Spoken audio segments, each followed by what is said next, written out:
ওই ভারতের সাথে কি সম্পর্ক হবে? ভারতের প্রধানমন্ত্রী, মাননীয় প্রধানমন্ত্রী নরেন্দ্র মোদী সাহেব চিঠির মাধ্যমে যখন উনি কন্ডোলেন্স মেসেজ জানান চেয়ারম্যান সাহেবকে, ওই লেটারেই বলছেন যে তারেক রহমান সাহেবের নেতৃত্বে নয়া দিগন্ত এবং নয়া new phase of relations they are willing to reset. ওই ভারতের সাথে কি সম্পর্ক?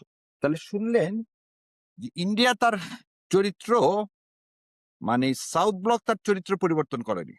আগে আওয়ামী লীগকে পছন্দ করছে, এখন তারা কি করতে চাচ্ছে? বিএনপি কে চাচ্ছে। তো তারা বাংলাদেশের মানুষের সাথে সম্পর্ক করতে চায় না, তারা সম্পর্ক করতে চায় একটা পার্টিকুলার দলকে, যে দলের সাথে তাদের যে গোল, সেই গোল অ্যাচিভমেন্ট করতে। সেই গোলটা কি? একটা সাবসার্ভিয়েন্ট করা। সেই গোলটা কি? একটা বাংলাদেশের যে স্বাধীনতার সার্বভৌমত্ব সেই মর্যাদা না দিয়ে একে একটা প্রদেশ হিসাবে কাউন্ট করা। এবারে তারেক রহমানকে এবং বিএনপিকে জেতানোর জন্য ইন্ডিয়া মরিয়া। এবং আপনি একটা জিনিস দেখবেন যে সেদিন আমি গতকালকে একটা টক শোতে বলছি, যে কোনো ফরেন সার্ভিস যে আসুক সে সমস্ত পলিটিক্যাল পার্টির সাথে বসবে ইলেকশন আগে, তাই হচ্ছে কালচার।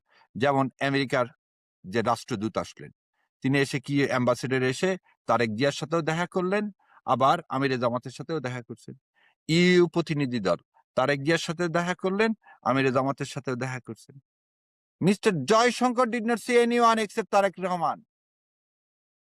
জয়শঙ্কর আসলেন স্টেট ভিজিটে, সে এসে যদি ফিনারেলের জন্য আসতেন তার তো সে শোক সম্পত্ত বইয়ে সাইন করতেন, ওখানে সবার সাথে দেখা হতো, 5 মিনিটের কথা বলে চলে যেতেন।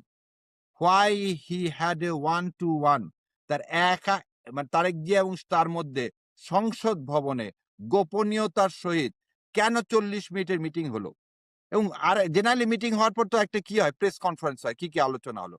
সেই প্রেস কনফারেন্স আজ পর্যন্ত জীবনে কেউ দেখেনি, আজ পর্যন্ত কেউ জানে না। এই তারেক রহমান সাহেব প্রতিটা মিটিং এ ভারতীয় আধিপত্যবাদের বিরুদ্ধে কোনো টু শব্দটি করেন না। উনি হাদির বিচার চেয়ে, হাদির কবর জিয়ারত করছে, তো হাদির বিচার চেয়ে তিনি আজ পর্যন্ত কোনোদিন কোনো কথা কোনো জায়গায় বলেননি।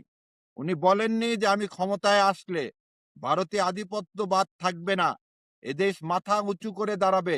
হাদিকে যারা হত্যা করেছে, যে দেশ তাদেরকে কি দিছে, আশ্রয় দিছে, তাদের বিরুদ্ধে আমি ইউনাইটেড নেশনে পর্যন্ত যাব।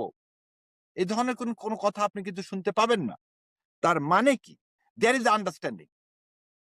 এটা কি ডিনোটস করে? There is understanding. তারপর আবার দেখেন সিংলা কি বললেন। সিংলা বললেন ভোটে যদি কারচুপি না হয় জামাত আসবে না।